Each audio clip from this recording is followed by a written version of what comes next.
Hi, everyone. Welcome to another Wellness Wednesday. I'm Miss Peace, the social worker at the school, and I'm here with Mrs. Pietriusti, who is our school child and youth counselor.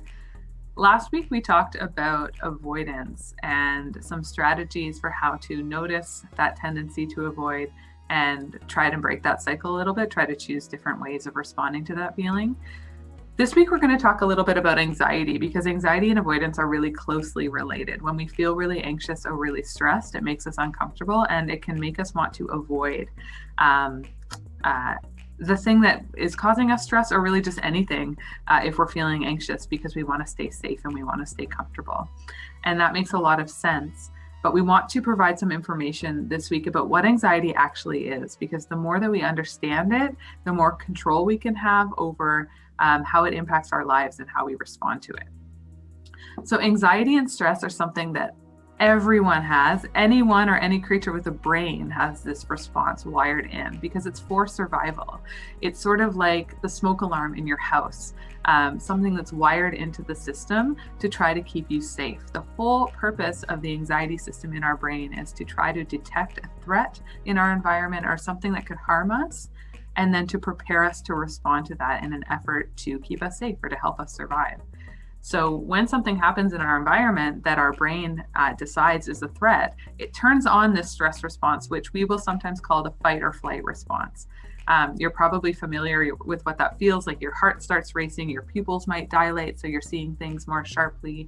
Your muscles are kind of ready to go. You might get a little bit shaky because your brain is sort of turning off the thinking parts of your brain. We don't really need to rationalize or communicate super effectively in that moment. You're not going to weigh all the pros and cons of, engaging with a bear in the woods. You need to fight or you need to flee.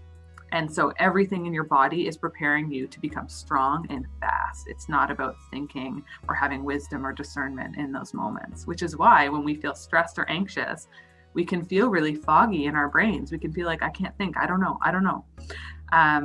Which can be a confusing way to feel. And so we really want to normalize that. It makes sense based on what's happening in your brain. One of the ways in which anxiety can trip us up a little bit, though, is sort of like when the smoke alarm in your house goes off, but you've just burnt toast. Is that this stress and anxiety response in our brain can go off a lot of the time when we're not actually unsafe, when our life isn't actually in danger, but our brain and our body are having the response as if it is.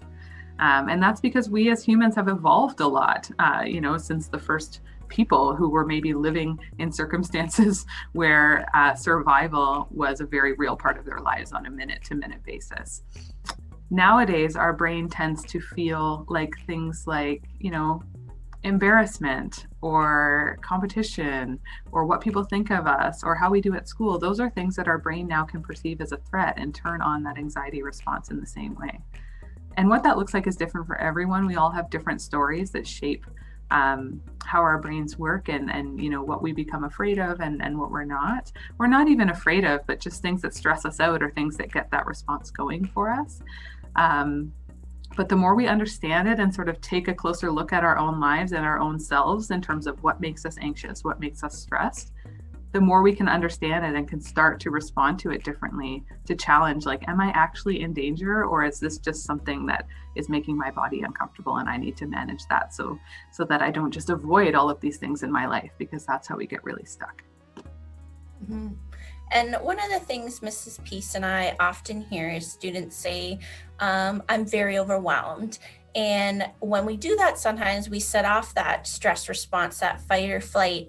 And then it's really hard to think clearly, right? So one of the first things to do is try something that calms you. So for some of us, that might be just breathing. For some of us, that might be listening to kind of our favorite song that makes us feel good, or seeking out, a friend or a parent or somebody who you feel like gets you, connects with you, won't judge you, that you can talk to, and kind of calming down at first. So then we can think of, is it something where I'm really not safe or I can be harmed?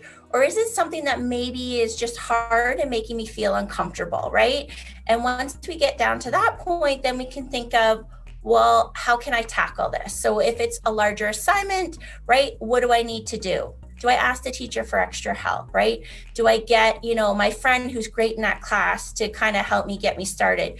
Do I just chunk it and do a little bit each night so it doesn't seem as big and daunting and overwhelming, right? Because lots of the things that we can do, it might be hard, it might be a little bit more work, but sometimes that sets off that response of, oh, I can't do it, so I'm overwhelmed. And then we tend to either avoid, like we talked about last time, or kind of shut down and withdraw and retreat, right? So just some things to kind of think about. And we have some slides that go with it to kind of look at what are those thinking traps I get into that might make me feel more anxious or create that stress response. And then some other tips that might help you in dealing with this. All right. So we hope you enjoy. Thank you.